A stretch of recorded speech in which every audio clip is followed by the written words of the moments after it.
If you're watching this recording, you deserve to be commended because it means that you're taking an interest in your municipal and local politics. What is this video and what is this series of videos? I actually don't know yet.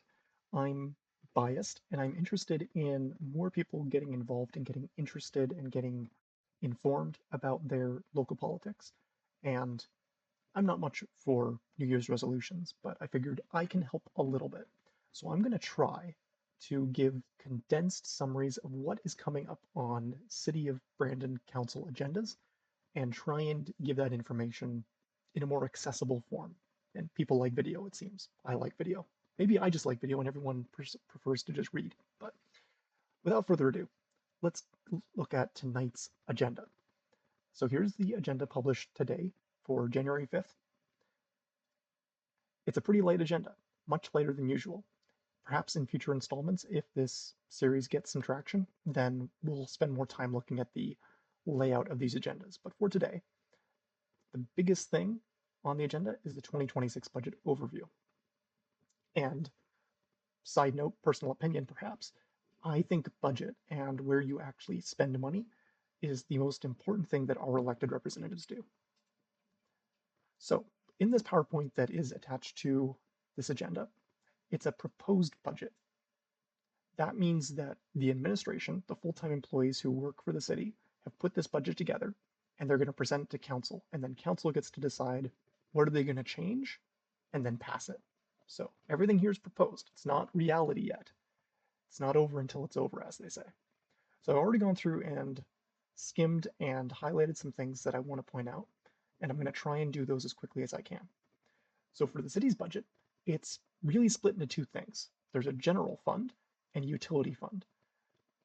Now, before I start getting into technical detail, I am not a technician or a technocrat when it comes to these details. I'm going to get things wrong. It's inevitable because there's just so much detail when you talk about an approximately $100+ million city budget. I don't have a bank account that large, so I don't work with these sorts of things, and I doubt you do either. So I'm going to get some things wrong. But generally, the utility fund is for your water and your wastewater service, which is a utility and ratepayers pay that.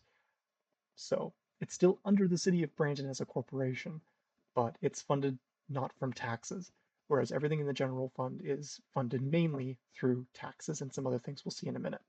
So your snow clearing would be in the general fund, your waste pickup and the recycling depot and so on, that would all be under general as well. Police would be under general, etc.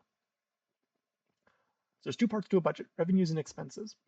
On the revenues here in thousands, so this figure here is actually 62,195,000 in property taxes, makes up about half the revenues for the city in this proposed budget. I'll leave everything else as an exercise to the viewer to dive more into. As for expenses by nature, and the city kind of splits this up into two different sections, expenses by nature and by function.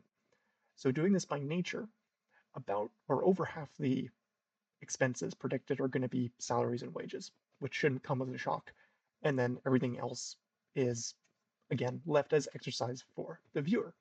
But if you ever want to criticize the city on the budget, you should probably start here and be honest if you actually want to be critical of that or not. I may be getting a little too opinionated already. Under expenses by function, you have, again, two things which make up the lion's share of where the money is going. And again, this is ultimately the same amount of money. Notice here, 127.8 million, 127.8 million. This is the same number. It's just showing you the data in a different way. So a lot of the cost of running the city is protective services, which essentially means your BPS, your firefighting, and your paramedics. At least I think it's paramedics. That may be PMH. Don't quote me on that. Fiscal and transfers, we're going to talk more about in a minute, but transfers basically means reserve funds most of the time. This is a fun little diagram the city has put together based on an average property worth $302,000. And they show you here, over an annual taxation bill, where's the money going? So if you spend a total of $2,500 per month on your taxes, almost $900 of that is going to your protective services. Again, police, fire, paramedic. Infrastructure cost, about $315. Now that's a pretty big category, so we don't know exactly what that means. Um, I won't speculate. Fiscal and transfers, so again, that's the money that we're going to put away for a rainy day. So it's considered a cost because the city is collecting tax dollars today, and then they're putting it away because there's expected expenses or costs that are going to come up in future years. So as opposed to have a huge swing in your property taxes from one year to the next, instead the city is basically putting money away. So then they can spend it later, but it's a more consistent taxation burden throughout multiple years. And they also have sort of the daily cost to get your imagination going on what does the city cost to run. So tax requirement, I'm going to jump around through this PDF a bit. So again, looking at the revenue, there is half of this that isn't being considered as we move forward in the slide deck, but the property taxes are about 62 million. So they're saying here, that's what it's going to cost this year, 62 million. Last year it was 55.9 million, so we've increased the total taxation requirement, again, proposed budget, by 6.3 million. I'm going to skip that slide. On this slide, this gets more into the increased breakdown. And if we ignore the favorability here, because this would be a decrease in cost, basically, that offsets the other things. The biggest thing that's increasing from 25 to 26 is debt servicing. So that's going up by 4%. Reserve appropriation, so again, money we're putting away for later, that's going up by 2.7%. And the base budget, which I don't know what that means, again, pretty big category. That could be fixed expenses, wages, who totally knows? I don't know here. That's going up by 2%. Under the base budget, they get more into that. So taxation impact. So yeah, actually this does break down the base budget. I missed that before. But under the base budget category, so year over year, that's going up 4% in the salaries and wages. And materials and supplies is going up by 15%, which sounds like a lot. But if you think about the current geopolitical climate and tariffs, that would probably explain a good portion of it. So it's going up by quite a bit compared to what it was. But the taxation impact is, air quotes, only 29%. It all adds up. And there's some favorabilities too. So some things are, so this is actually a good example I didn't notice before. User fees is actually going up. So it's going up by 7.1%, which means the taxation goes down a bit. So all that really means is if we jump back to this revenues pie chart, what they're basically trying to say is this slice is getting bigger, which means this slice can get a bit smaller. Debt servicing. So digging more into why the debt servicing cost is going up. And I've highlighted sort of the biggest contributors. Southeast Drainage Improvements, SRA, I don't know what the SR means. That's going up, or that impacts the taxation by 1.2%. It's not really bringing it up. The outdoor sports field complex on Veterans Way and First Street, that's going up by 1.4%. So that's the total 4.1% increase there, which I think shows up here, yep, on this slide. And I also highlighted here that there is other debt as well. So the total issued debt so far is $22 million, but we still have another almost 20 million of authorized debt that we haven't issued yet, if I'm reading this correctly. So bear in mind, this does not, this shows an accurate glimpse at what the current budget is, but not what future budgets may have to be. I'm going to try and speed things up here as we go towards the end because this recording is already longer than I wanted it to be. So when they call budget enhancements here, they're saying a lot of it boils down to staff. So they're increasing diversion depot staffing, which I think refers to the recycling center, but I'm not totally certain. Asset management, they've been talking, and when I say they, I mean council and their administration, has been talking about asset management for as long as I've been paying attention. And I'm not totally sure what it means, but I imagine there's maybe some software, maybe some staffing costs that are implicated there. Third-party snow clearing pilot. I think that's new as of last year, but is carrying into this year. So we're basically paying a third party to help with snow clearing efforts. Greater operating training programs. So this is kind of your, well, it's training. So again, it kind of ties into your personnel costs. And police digital evidence management unit, I think, refers to body cameras to an extent. So what does management unit mean? It probably means software, staff, those sorts of things. Under capital projects, I mentioned a few things. I've only picked out things that are interesting to me. Again, this whole video recording is biased to an extent because there's a mix of facts and my interests. So we're talking about transit bus purchases. We're talking about roundabouts at 18th Street North and Braycrest and 26th Street in Maryland.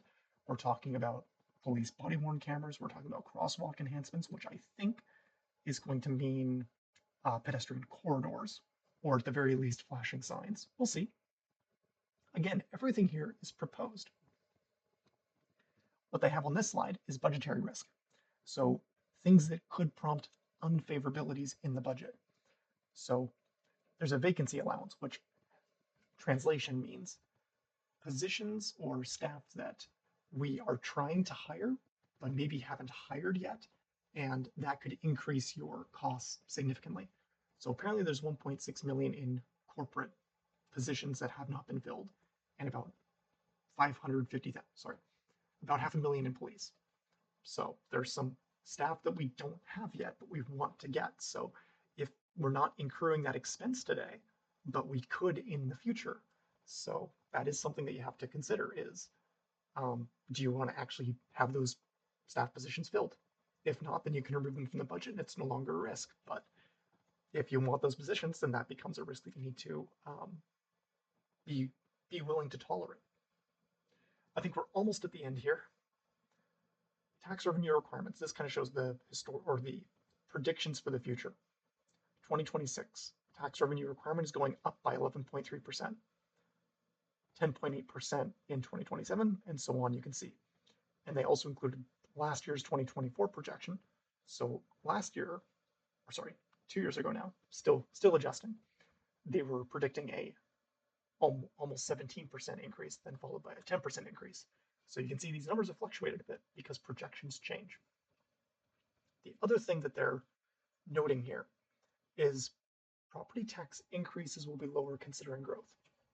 And what that translates to is as the city grows and gets more businesses and residents and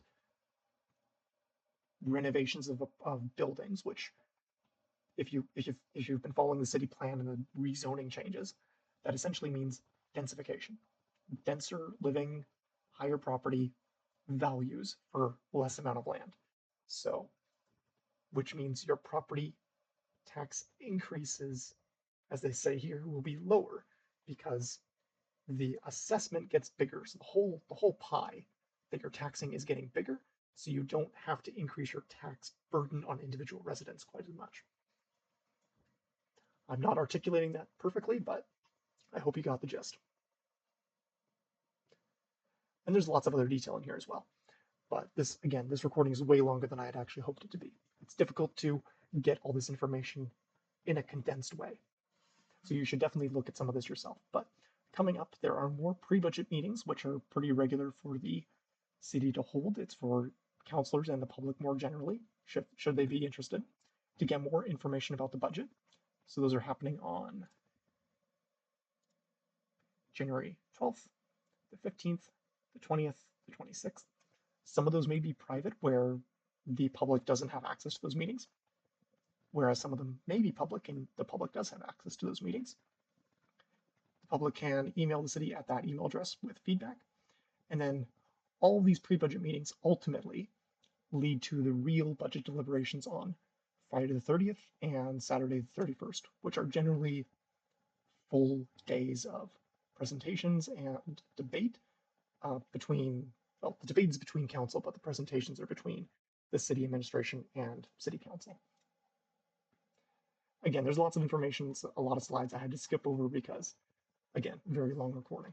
But I hope that whet your appetite a bit, or at the very least, showed you how you can learn more information, or gave you a better appreciation for how involved and busy a city budget process can be.